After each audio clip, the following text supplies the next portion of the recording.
নমস্কার বন্ধুরা, গল্প সময় প্রতিমে চ্যানেলে আপনাকে স্বাগত জানাই। আপনাদের সবাইকে জানাই আন্তরিক শুভেচ্ছা।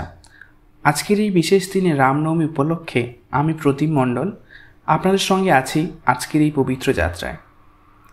রামনবমী এই দিনে রাজা দশরথ ও রানী কৌশল্যার কোল আলো করে জন্ম নিয়েছিল অযোধ্যার রাজপুত্র ভগবান রাম। তিনি শুধু একজন রাজপুত্র নন, তিনি ধর্ম, ন্যায়, সাহস আর মানবিকতার প্রতীক।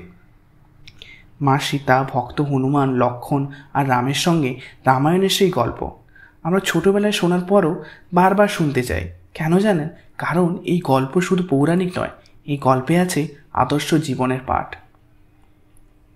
আজকের এই দিনে আমরা শুধু পুজো করি না, স্মরণ করি সেই আদর্শকে, যেখানে প্রতিটি মানুষ নিজের কর্তব্য পালন করেন, অন্যায়ের বিরুদ্ধে দাঁড়ায়। রাবণের বিরুদ্ধে যুদ্ধটা শুধুমাত্র বাইরের যুদ্ধ ছিল না, সেটা ছিল মনের ভেতরে অন্ধকারেরও বিরুদ্ধে। আজ অনেক জায়গায় হয় রথযাত্রা, পাঠ হয় রামচরিতমানস, ছোটদের অভিনয়ে দেখা যায় রামলীলার ঝলক। আর বাংলায় এখানেও ভক্তিভরে পালিত হয় এই দিন। কেউ করে উপবাস, কেউ পাঠ করে রাম নাম, কেউ মন্দিরে গিয়ে প্রণাম জানায় প্রভুকে।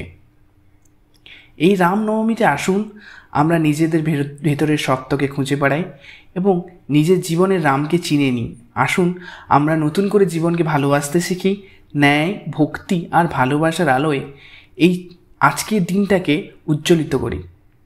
এই ছিল আজকের ছোট্ট পর্ব, রামনবমীর শুভক্ষণে এক নতুন ভাবনার যাত্রা। আপনাদের যদি ভালো লেগে থাকে তাহলে অবশ্যই শেয়ার করুন, সাবস্ক্রাইব করুন আর আমাদের সঙ্গে থাকুন আরও সুন্দর গল্পের জন্য। শুভ রামনবমী। জয়।